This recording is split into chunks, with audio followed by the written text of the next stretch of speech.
اتقوا الله وقولوا قولا سديدا يصلح لكم أعمالكم ويغفر لكم ذنوبكم ومن يطع الله ورسوله فقد فاز فوزا عظيما أما بعد. Kaum muslimin dan muslimat rahimani wa rahimakumullah, pada kesempatan malam hari ini kita akan mengambil tema bagaikan keledai memikul kitab. Apa yang bisa diperbuat oleh seekor keledai jika ia memikul kitab? Tentunya seekor keledai dia tidak akan pernah tahu dan tidak pernah mengerti apa yang ada di atas punggungnya. Yang dia tahu hanya berat dan ringan. Adapun harga dan nilai, tentunya seekor keledai tidak akan pernah memahaminya. Sama saja apakah yang ada di atas punggungnya buku-buku para ulama, emas atau perak, pasir atau garam, bahkan jika ditaruh di atas punggungnya beban setumpuk kotoran, bagi dia sama saja. Siapa yang diperumpamakan oleh Allah Subhanahu wa taala seperti seekor keledai? Allah Subhanahu wa taala berfirman di dalam surah Al-Jumu'ah ayat 5, وَمَثَلُ الَّذِينَ حُمِّلُوا التَّوْرَاةَ ثُمَّ لَمْ يَحْمِلُوهَا كَمَثَلِ الْحِمَارِ يَحْمِلُ أَسْفَارًا. Perumpamaan orang-orang yang ditugaskan untuk membawa Taurat, siapa mereka? Orang-orang Yahudi. Dibebankan kepada mereka untuk mengamalkan isi Taurat, untuk melaksanakan perintah Allah Subhanahu wa taala di dalam Taurat. Thumma lam yahmiluha, kemudian mereka tidak mengamalkannya. Kamathalil himari yahmilu asfara. Perumpamaan mereka seperti keledai yang membawa kitab-kitab tebal. Karena mereka hanya membawa dan tidak melaksanakan apa yang ada di dalam kitab tersebut. Padahal mereka telah mengetahui nilai dari kitab tersebut, berbeda dengan keledai yang tidak bisa membaca dan menulis. Persamaannya sama-sama tidak mengerjakan. Ada perbedaan di sini, perbedaan pengetahuan. Orang-orang Yahudi mengerti isi Taurat, sedangkan keledai dibebankan apapun di atas punggungnya tidak akan pernah mengerti. Tentunya lebih bodoh yang mengerti namun tidak mau melaksanakannya. Seperti seseorang diberi kekayaan, diberi seonggok uang, namun tidak dipakai apa-apa, hanya dipikul ke sana kemari.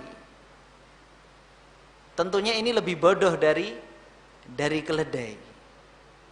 Diberi uang sekarung, nih kamu bawa pulang. Sudah dibawa pulang saja, ditaruh di dalam rumah, nggak diapa-apain. Padahal dia ngerti apa isi yang ada di dalam karung tersebut. Tentunya ini orang lebih bodoh.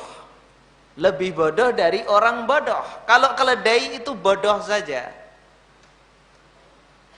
Kalau orang Yahudi itu bodoh dan dungu. Sudah ngerti, sudah tahu jalan kebenaran, namun tidak mau meniti jalan kebenaran tersebut. Tahu jalan keselamatan, tidak mau melewati jalan keselamatan tersebut. Orang-orang ahlul kitab, baik Yahudi maupun Nasrani, mereka mengenal Nabi Muhammad sallallahu alaihi wasallam, mengenal kenabian dan kebenaran yang dibawa oleh Nabi sallallahu alaihi wasallam melebihi bangsa Arab mengenal Nabi sallallahu alaihi wasallam. Di dalam surah Al-Baqarah ayat 147, Allah Subhanahu wa taala menyebutkan keadaan mereka, ya'rifunahu kama ya'rifuna abna'ahum. Mereka mengenal Nabi sebagaimana mereka mengenal anak-anak mereka sendiri. Yang paling mengenal kita itu adalah orang tua kita. Kelebihan dan kekurangan kita, baik fisik maupun jiwa kita, adalah orang tua kita. Begitulah orang-orang Yahudi mengenal Rasulullah sallallahu alaihi wasallam seperti mereka mengenal anak-anak mereka. Mereka lebih mengenal Rasulullah sallallahu alaihi wasallam melebihi bangsa Arab terhadap Rasulullah, bahkan keluarga Rasulullah sendiri terhadap Rasulullah sallallahu alaihi wasallam. Tentunya banyak kisah yang menunjukkan bagaimana ahlul kitab mengenal Nabi sallallahu alaihi wasallam. Kisah yang pertama, ketika Nabi sallallahu alaihi wasallam belum diangkat menjadi nabi dan rasul. Ketika Nabi belum diangkat menjadi nabi dan rasul, tentunya tanda-tanda kenabian telah ada pada diri Nabi sallallahu alaihi wasallam. Dan ini tidak diketahui oleh orang-orang Quraisy. Bahkan keluarga Nabi pun tidak mengetahuinya. Karena bangsa Arab tidak mewarisi kitab. Meskipun mereka mewarisi agama Nabi Ibrahim, namun mereka tidak mewarisi kitab. Dan masa antara Nabi sallallahu alaihi wasallam dengan Nabi Ibrahim dan Nabi Ismail itu sudah ribuan tahun. Berbeda dengan orang-orang Yahudi dan orang-orang Nasrani dengan masa Nabi Musa dan Nabi Isa. Lebih dekat jaraknya. Karena setelah Nabi Isa sampai Nabi Muhammad tidak ada nabi-nabi yang lain selain Nabi Muhammad sallallahu alaihi wasallam. Adapun jarak antara Nabi Muhammad dengan Nabi Ibrahim itu ribuan tahun. Ribuan tahun sebelum Masehi. Diutusnya Nabi Isa terhitung satu Masehi. Maka jarak yang sangat amat jauh bangsa Arab dari agama yang mereka warisi dari Nabi Ibrahim alaihissalam. Sehingga mereka tidak mengetahui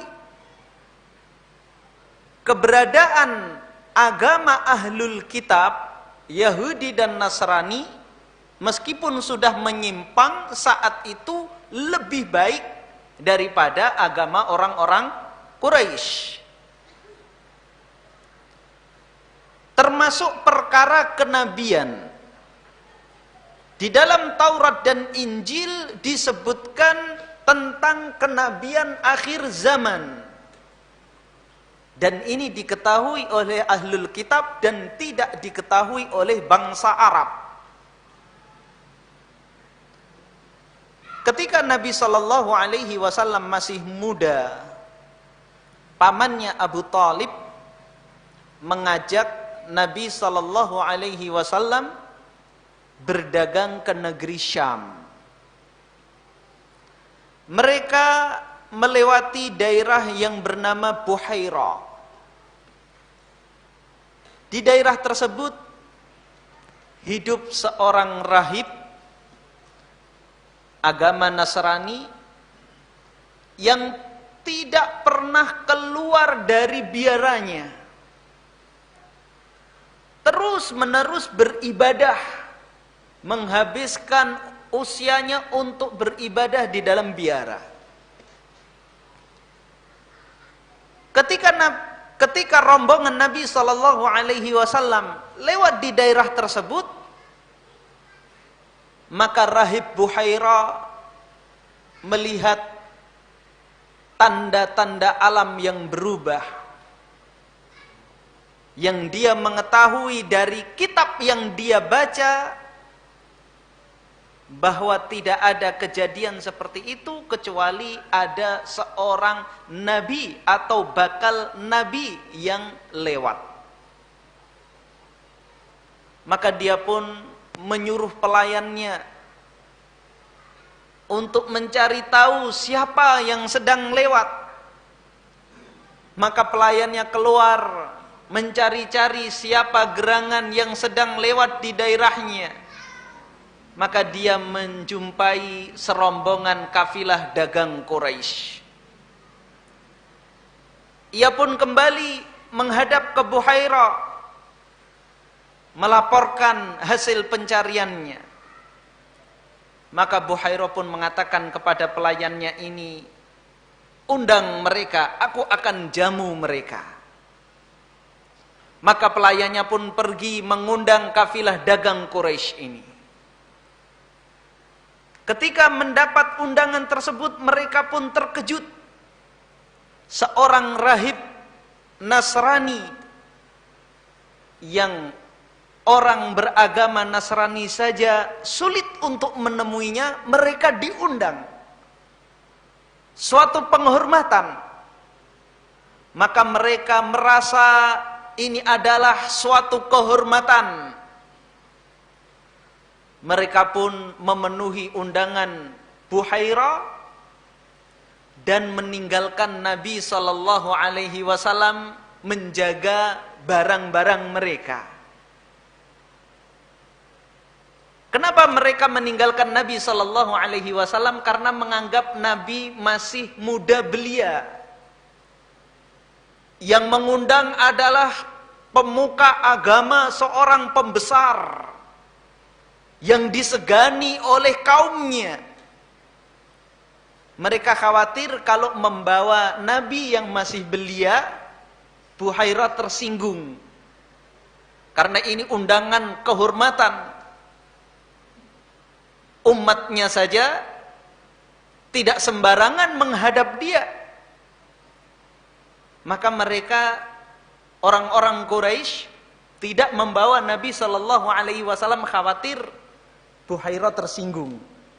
Ini ada undangan kehormatan, kenapa bawa anak kecil? Maka Nabi ditinggal. Mereka pun masuk ke biara Buhairah.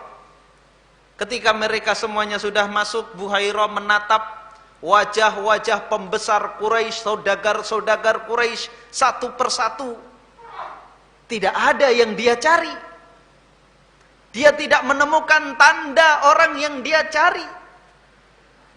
Maka Buhairah mengatakan, apakah masih ada yang tertinggal di antara kalian? Maka pembesar-pembesar Quraisy pun mengatakan, tidak ada. Kami inilah saudagar-saudagar Quraisy. Maka Buhairah pun mengatakan, pasti ada yang kalian tinggal. Maka mereka pun mengatakan, iya, hanya anak kemarin sore, anak muda, anak masih belia. Panggil dia. Maka dipanggillah Nabi SAW. Begitu menghadap, Buhairah menatap wajah Nabi SAW yang saat itu belum diangkat menjadi Nabi dan Rasul. Maka Buhairah pertama kali menatap wajah Nabi SAW, mengetahui bahwa dia adalah bakal calon Nabi akhir zaman yang dipilih oleh Allah Subhanahu wa ta'ala.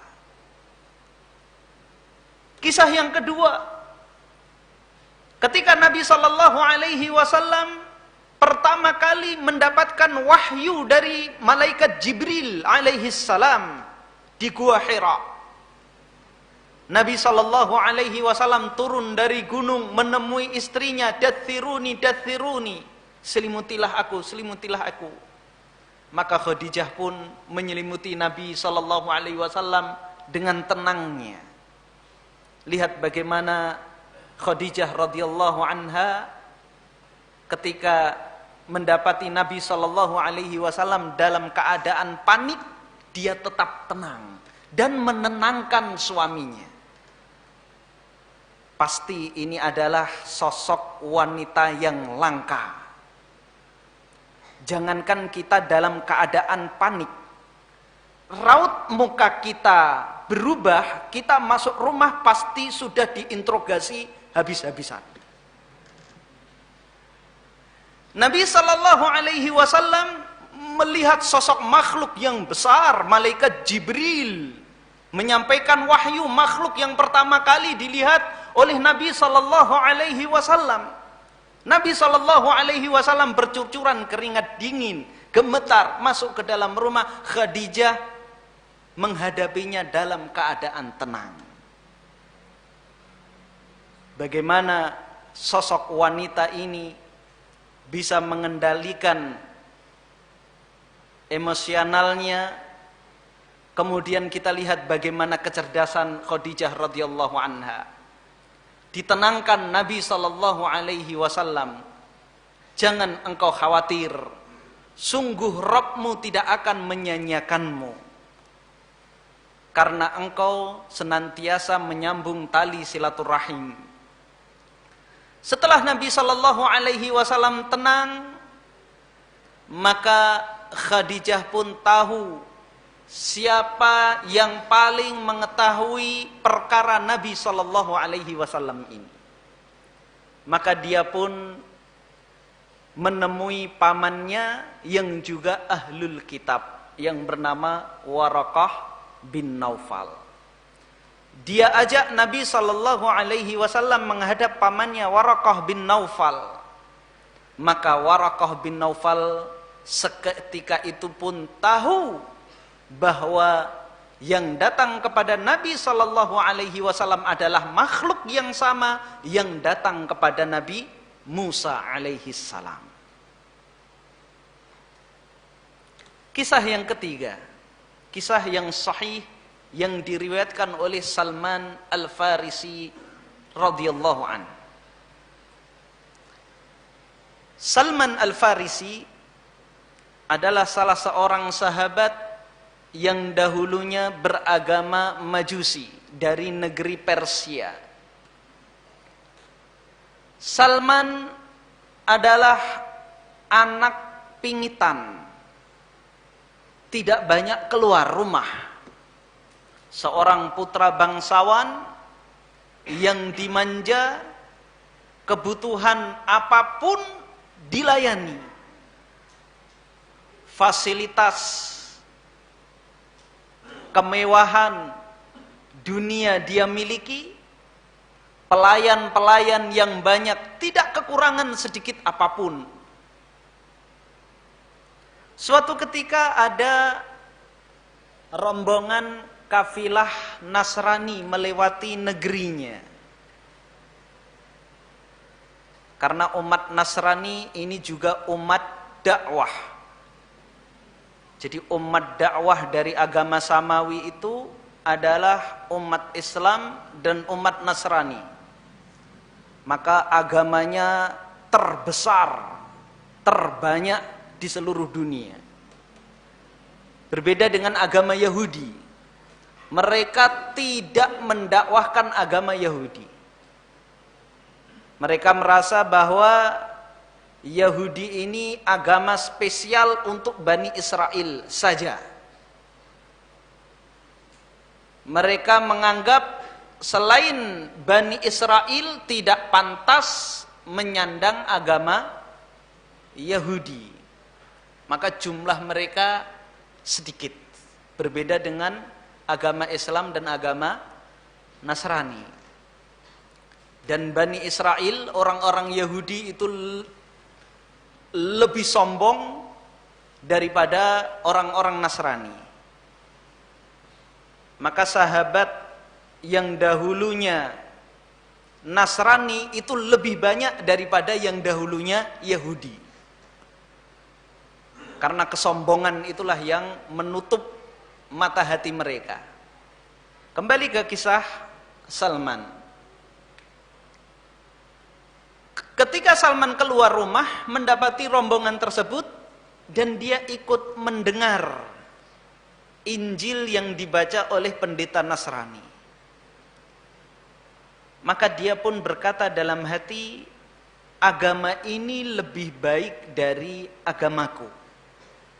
Jelas, agama Nasrani meskipun sudah banyak penyelewengan di dalam kitab Injil, sudah tidak murni lagi, jauh lebih baik daripada agama Majusi yang menyembah api, yang tidak ada kitabnya, yang tidak ada aturan sama sekali di dalam kitab tersebut. Maka dia pun sering keluar rumah untuk mendengarkan kitab Injil yang dibaca oleh pendeta.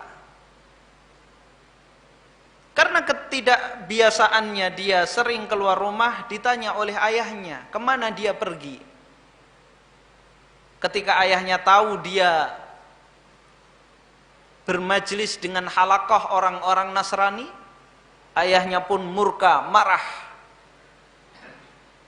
dan memaksa Salman untuk tetap tinggal di rumah. Maka Salman pun memutuskan untuk kabur dari rumah. Jadi dilarang malah semangat. Dia pun kabur dan ikut rombongan kafilah Nasrani ini. Pergi dari negerinya. Dia pun belajar dari pendeta tersebut. Ketika pendeta ini sudah tua, menghadapi sakaratul maut, maka pendeta ini pun berwasiat kepada Salman untuk berguru kepada pendeta lain. Dan begitulah keadaan Salman menuntut agama, mempelajari kitab Injil dari satu pendeta ke pendeta yang lain. Sampai suatu ketika pendeta yang terakhir dia berguru padanya menghadapi sakaratul maut dan Salman menunggu wasiatnya. Maka pendeta yang terakhir ini berwasiat kepada Salman, sudah tidak pantas lagi engkau mempelajari agama ini. Karena Allah Subhanahu wa ta'ala telah mengutus Nabi akhir zaman, penutup para nabi dan para rasul.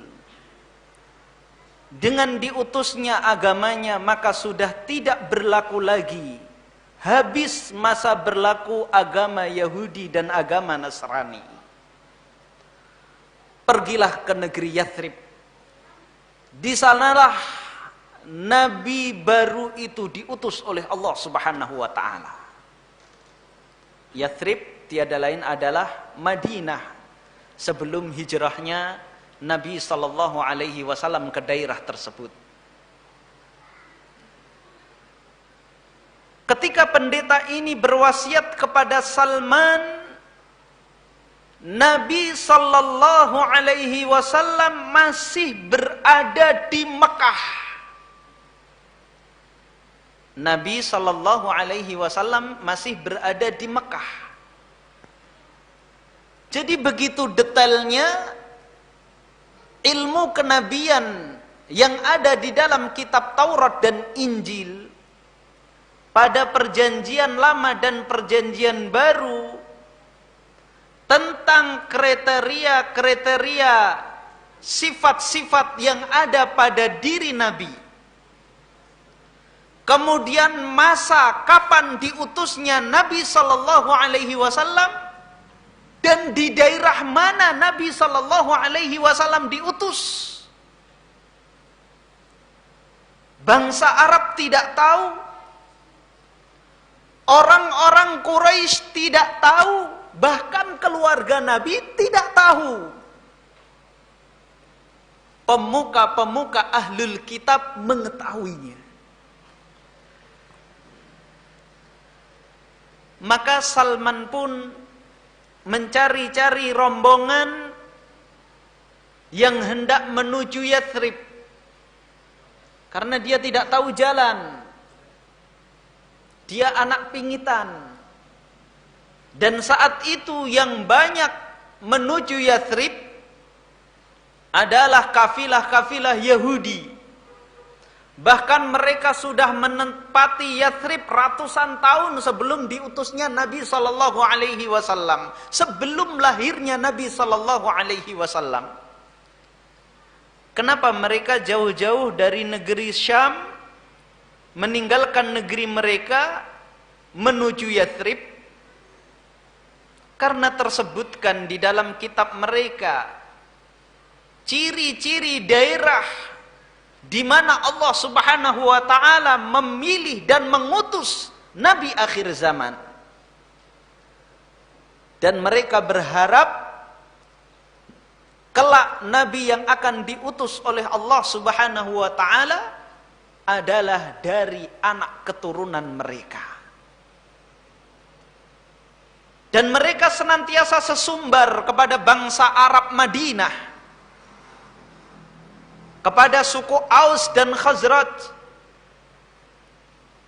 Ketika terjadi peperangan, pertikaian di antara orang-orang Yahudi dan orang-orang Arab, orang-orang Yahudi senantiasa sesumbar kepada bangsa Arab Madinah. Kelak Allah Subhanahu wa taala akan mengutus seorang nabi, dan kami akan berdiri di belakangnya memerangi kalian, akan menghancurkan kalian sebagaimana Allah telah menghancurkan kaum Ad dan Tsamud. Itu senantiasa sering mereka ulang-ulang di hadapan bangsa Arab Madinah. Sehingga ketika suku Aus dan Khazraj mereka menunaikan ibadah haji, dan orang-orang Yahudi tidak menunaikan ibadah haji. Karena ibadah haji diwarisi bangsa Arab dari Nabi Ibrahim dan Nabi Ismail. Orang-orang Yahudi bukan keturunan Ismail. Ketika Aus dan Khazraj mereka menunaikan ibadah haji dan bertemu dengan Nabi sallallahu alaihi wasallam ketika mendakwahi bangsa Arab, kabilah-kabilah Arab, mereka pun saling berbisik. Ini yang diceritakan orang-orang Yahudi. Mari kita beriman kepadanya sebelum kedahuluan orang-orang Yahudi. Sehingga sebelum hijrahnya Nabi sallallahu alaihi wasallam ke Madinah, tidak ada satu rumah pun di Madinah dari rumah bangsa Arab, dari kalangan Aus dan Khazraj, kecuali sudah ada orang mukminnya. Dari mana mereka masuk Islam? Dari orang-orang yang menunaikan ibadah haji, kemudian pulang mengajak saudaranya, mengajak sahabatnya, mengajak karib kerabatnya. Kita kembali kepada kisah Salman. Salman pun mencari kafilah Yahudi yang hendak pergi ke Yathrib. Dia menyegat salah satu rombongan kafilah Yahudi yang hendak pergi ke Yathrib. Rombongan ini tidak mau membawa Salman bersama mereka. Salman mau membayar dengan nilai yang besar. Kafilah ini tetap tidak mau membawa Salman. Salman terus memaksa. Akhirnya mereka mengiyakan dengan syarat yang pahit. Iya, kami mau membawa engkau ke Yathrib, asalkan sesampainya di Yathrib kami akan jual engkau menjadi seorang budak. Salman tanpa ragu, bahkan dengan senang hati, mengiyakan tawaran kafilah Yahudi ini. Lihat bagaimana semangatnya Salman mencari kebenaran. Bagaimana semangatnya Salman dalam menuntut ilmu. Bukan uang gedung, bukan SPP. Imbalannya apa? Dijadikan budak. Padahal dia adalah putra bangsawan yang hidupnya mewah, serba tercukupi, mau hidup menjadi budak. Karena itu satu-satunya jalan dia bisa bertemu Nabi Shallallahu Alaihi Wasallam. Maka bagaimanapun keadaan kita saat ini menuntut ilmu jauh lebih ringan daripada keadaan Salman. Salman nggak naik kendaraan yang ber-AC, resikonya menjadi budak. Dulunya dia hidup mewah, harus jadi budak. Nggak ada santri yang hadir ya di sini. Ya. Jadi kalau santri hanya sekedar dihukum suruh lari di lapangan, itu jauh lebih ringan. Ya. Kalau ustadznya keterlaluan, bisa lapor ke orang tuanya. Ya. Maka Salman pun ikut kafilah Yahudi ini, dan sesampainya di Madinah, sesampainya di Yathrib, dijual dan statusnya menjadi budak. Dan saat itu Nabi Shallallahu Alaihi Wasallam belum ada di Yathrib. Nabi Shallallahu Alaihi Wasallam bersama sahabat-sahabat muhajirin masih berada di Mekah dalam keadaan tertindas, tidak bebas beribadah. Namun Salman tetap yakin bahwa Nabi Shallallahu Alaihi Wasallam akan hadir di Madinah. Salman pun menceritakan tujuan dia ke situ ke teman-temannya sesama budak. Karena budak-budak yang lain juga heran. Ini ada orang ganteng, putih, mancung, putra bangsawan, mau jadi budak. Negeri Persia itu negeri Iran. Pernah lihat orang Iran? Putih kayak kapas, hidungnya mancung hampir seperti Pinocchio. Matanya blok. Ganteng, tinggi, putih, mancung, mau jadi budak. Maka dia pun cerita ke kawan-kawannya bahwa tujuan dia ke Madinah untuk bertemu Nabi Sallallahu Alaihi Wasallam.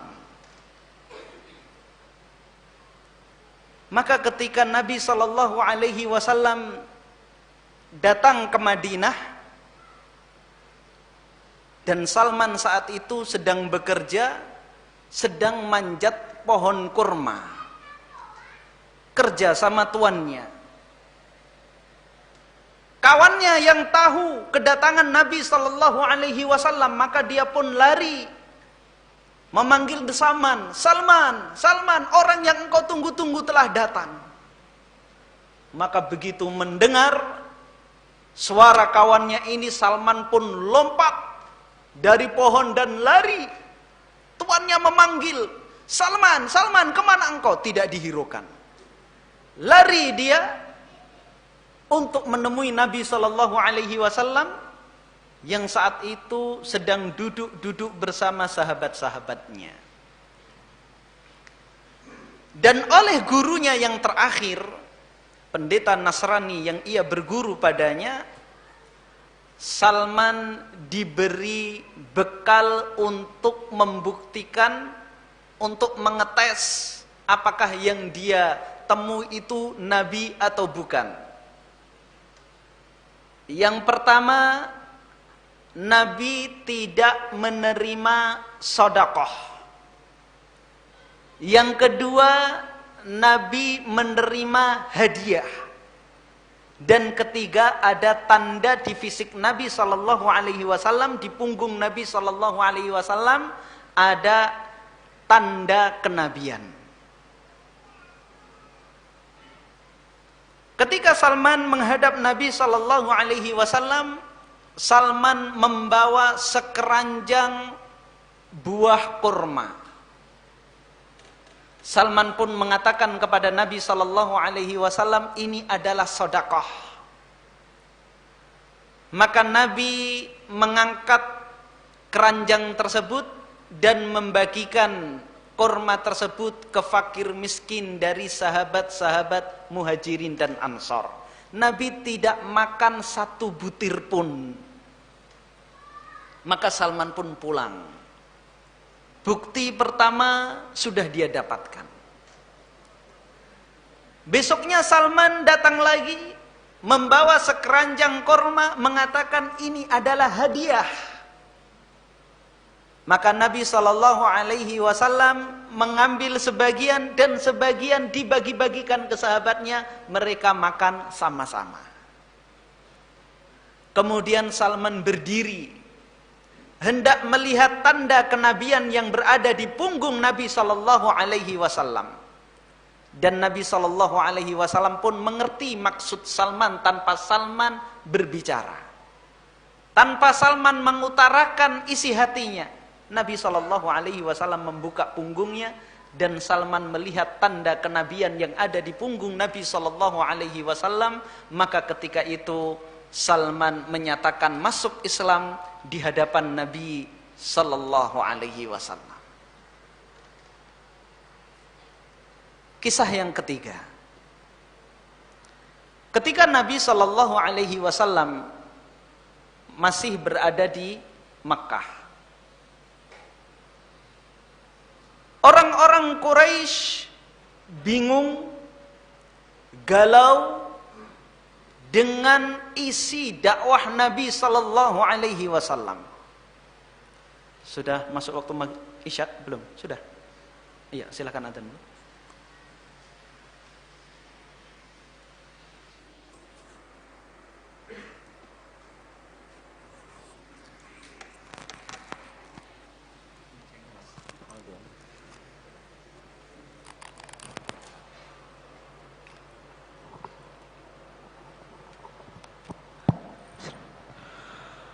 Allahu Akbar, Allahu Akbar.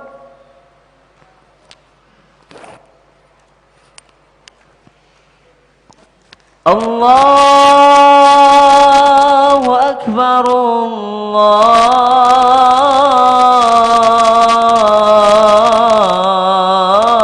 Allahu Akbar. Asyhadu an la ilaha illallah.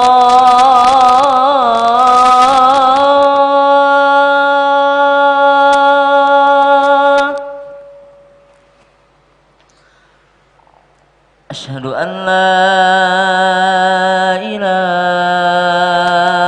illallah.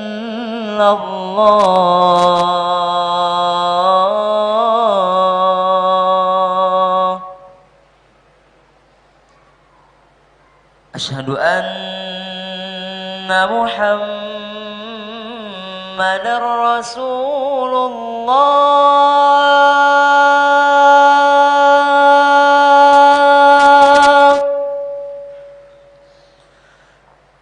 أشهد أن محمدا رسول الله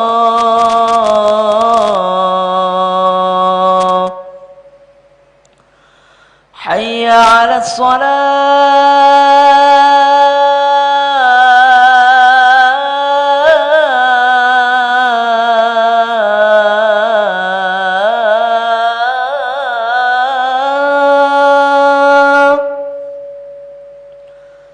حي على الصلاة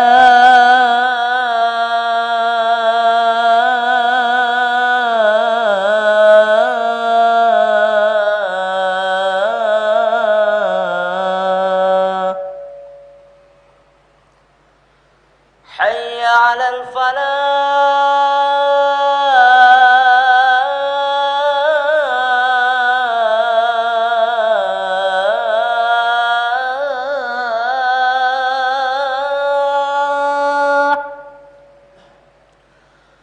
حي على الفلاح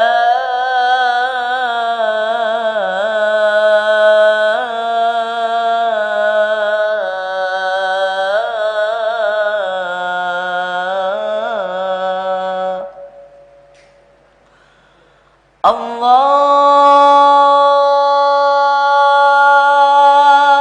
أكبر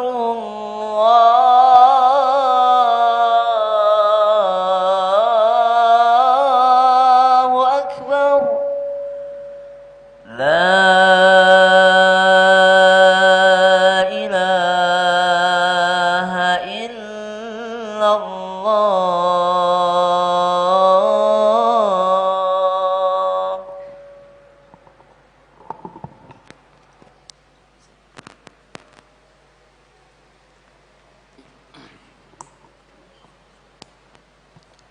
Baik, kita lanjutkan. Ketika Nabi Shallallahu Alaihi Wasallam berdakwah di Makkah, orang-orang Quraisy mereka bingung antara membenarkan dan mendustakan Nabi Shallallahu Alaihi Wasallam. Dan mereka tahu bahwa yang mengetahui perkara kenabian adalah ahlul kitab. Maka mereka mengutus utusan untuk menghadap pendeta-pendeta Yahudi yang berada di Yathrib, menanyakan perkara Nabi Sallallahu Alaihi Wasallam. Maka berangkatlah utusan ini menghadap pendeta-pendeta Yahudi di Yathrib. Maka para pendeta mengatakan kepada utusan ini, tanyakan kepada pemuda yang mengaku nabi dari kaum kalian 3 perkara ini. Tentang Dzulqarnain, tentang Ashabul Kahfi, dan tentang Ruh. Dan tidak ada yang mengetahuinya kecuali seorang nabi. Yang ini merupakan sebab turunnya surah Al-Kahfi. Dan pendeta Yahudi ini menyebutkan kepada utusan ini tentang kisah Dzulqarnain, tentang kisah Ashabul Kahfi. Adapun Ruh itu adalah rahasia Allah Subhanahu wa taala. Yas'alunaka 'anir ruh qulir ruhu min amri rabbi. Mereka bertanya kepada engkau wahai Muhammad tentang ruh, katakanlah ruh itu adalah rahasia Tuhanku. Para ilmuwan telah berhasil mengetahui jasmani manusia dari yang luar sampai yang paling dalam dengan detail. Berbagai macam virus yang ada di dalam tubuh mereka bisa mengetahuinya. Tapi tentang ruh sampai saat ini tidak ada satupun ilmuwan yang bisa menguaknya dan tidak akan pernah bisa. Utusan ini pun kembali ke Mekah. Mereka pun mengatakan kepada pembesar-pembesar Quraisy, kita sudah punya kunci untuk membuktikan Muhammad nabi atau pembohong. Maka mereka menghadap Nabi SAW menanyakan 3 hal ini, tentang Ruh, tentang Dzulqarnain, dan tentang Ashabul Kahfi.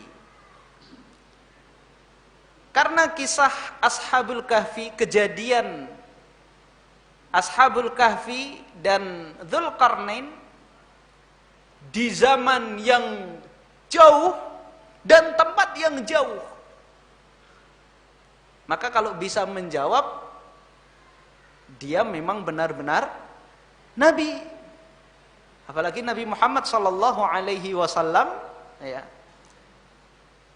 tidak pernah berguru kepada siapapun, maka tidak mengetahui kecuali dia mendapatkan wahyu dari Allah Subhanahu wa ta'ala. Maka Nabi mengatakan kepada orang-orang Quraisy, aku akan jawab besok. Aku akan beri jawaban besok, kata Nabi SAW. Besoknya tidak turun wahyu. Mulai mencemooh orang-orang kafir Quraisy. Hari berikutnya tidak turun wahyu pula. Sampai hari ketiga baru Allah Subhanahu wa ta'ala menurunkan surah Al-Kahfi. Wahyu tertahan 3 hari. Dan di dalam surat tersebut Allah Subhanahu wa ta'ala menegur Nabi kita Muhammad sallallahu alaihi wasallam, wala taqulanna li syai'in inni fa'ilun dzalika ghadan illa ayyasha Allah. Dan janganlah sekali-kali engkau wahai Muhammad mengatakan sesungguhnya aku akan melakukan besok kecuali dengan kehendak Allah. Jadi ketika itu Nabi tidak mengucapkan insya Allah. Maka Allah menahan wahyunya selama 3 hari. Maka penting ketika kita hendak melakukan aktivitas yang akan datang, kita ucapkan insya Allah. Ucapan insya Allah adalah merupakan sebab Allah memberikan taufik kepada kita, kita bisa melaksanakan apa yang ingin kita lakukan. Lihat jawaban Nabi Ismail alaihi salam ketika ayahnya Nabi Ibrahim mengatakan, ya bunai inni ara fil manami anni adbahuk fangdur madza tara. Wahai putraku, aku melihat dalam mimpiku aku menyembelihmu, lalu bagaimana pendapatmu? Maka Nabi Ismail mengatakan, ya abatif al ma tu'mar. Wahai ayahku, laksanakan apa yang diperintahkan kepadamu. Satajiduni insyaallahu minas sabirin. Niscaya engkau akan dapati aku insyaallah termasuk orang-orang yang sabar. Maka Nabi Ibrahim dan Nabi Ismail mampu menjalankan perintah Allah Subhanahu wa ta'ala. Maka jangan lupa ketika kita berbicara untuk apa yang akan kita lakukan yang akan datang, kita ucapkan insya Allah. Karena itu merupakan sebab Allah Subhanahu wa ta'ala akan memberikan taufik kepada kita, kita mampu melakukan apa yang kita inginkan. Kemudian di dalam surah tersebut Allah Subhanahu wa ta'ala mengkisahkan tentang Ashabul Kahfi dan Dzulqarnain. Namun saat itu orang-orang Quraisy juga belum mau beriman kepada Nabi sallallahu alaihi wasallam. Apa yang menyebabkan ahlul kitab, orang-orang Yahudi, orang-orang Nasrani, orang-orang Quraisy tidak mau beriman kepada Nabi sallallahu alaihi wasallam tiada lain adalah kesombongan yang ada di dalam hati mereka. Mereka telah mengetahui kebenaran. Maka kesombongan ini harus kita hilangkan di dalam hati kita.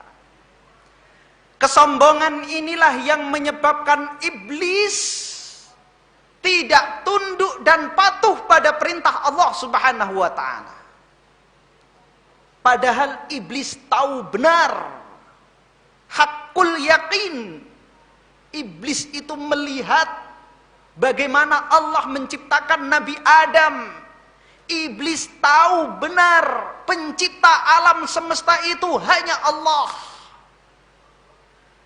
Iblis beriman dengan iman yang kuat bahwa penguasa, pemberi rizki semesta alam itu hanya Allah. Namun kenapa iblis membangkang perintah Allah? Karena kesombongan yang ada pada diri iblis. Aba wastakbar, iblis berpaling dan dia sombong. Dan itu yang terjadi pada orang-orang Yahudi. Dan itu yang terjadi dan menimpa kepada pembesar-pembesar Quraisy. Maka orang-orang seperti itu diumpamakan oleh Allah Subhanahu wa taala seperti keledai memikul kitab-kitab yang besar. Sudah memiliki sesuatu yang berharga, namun tidak mau melaksanakannya. Tidak mau mengambil manfaat dari sesuatu yang berharga yang sudah ada di dalam tangannya, yang sudah ada di genggamannya. Maka benar Nabi sallallahu alaihi wasallam, la yadkhulul jannata man kana fi qalbihi mithqalu dzarratin min kibr. Tidak masuk surga orang yang ada di dalam hatinya sedikit pun dari kesombongan. Sahabat bertanya kepada Nabi, "Ya Rasulullah, ar-rajulu yuhibbu an yakuna thawbuhu hasanan wa na'luhu hasanatan." Wahai Rasulullah, bagaimana jika seseorang suka pakaian yang bagus, sandal yang bagus? Sahabat ini khawatir kalau memakai pakaian yang bagus itu termasuk dari kesombongan, karena ancamannya orang sombong tidak masuk surga. Sedikit saja kesombongan tidak akan masuk surga. Maka Nabi SAW menjawab, Innallaha jamilun yuhibbul jamal, al-kibru batarul haq wa ghamtun nas. Sesungguhnya Allah itu indah dan suka yang indah-indah. Kita memakai pakaian yang baik, mengendarai kendaraan yang mewah, tinggal di rumah megah, kalau kita mampu tidak tercela sama sekali seperti fasilitas yang dipakai oleh Nabi Sulaiman alaihi salam. Apa hakikat kesombongan? Hakikat kesombongan adalah batarul haq wa ghamtun nas, menolak kebenaran dan menyepelekan, menghina, merendahkan manusia. Itulah kesombongan. Maka jika ada di dalam hati seseorang perendahan kepada orang lain, maka dia terancam tidak akan masuk surga. Ketika kita memakai fasilitas, tidak ada merasa kita lebih mulia dari orang lain, kita tidak merendahkan orang lain, maka itu sah-sah saja. Terlebih kenikmatan yang diberikan oleh Allah Subhanahu wa taala tidak menghalangi kita dari menerima kebenaran.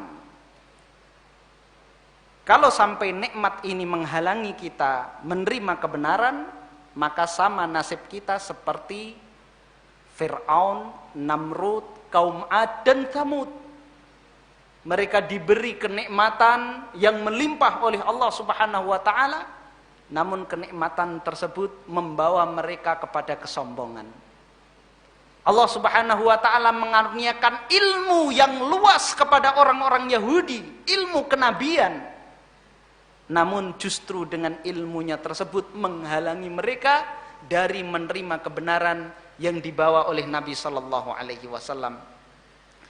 Maka jangan sampai nikmat yang diberikan oleh Allah Subhanahu wa taala kepada kita, baik nikmat harta, nikmat pangkat dan jabatan, nikmat ilmu dan nikmat apapun, menghalangi kita dari menerima kebenaran yang datangnya dari Allah dan Rasul-Nya, agar kita tidak terlaknat seperti orang-orang Yahudi.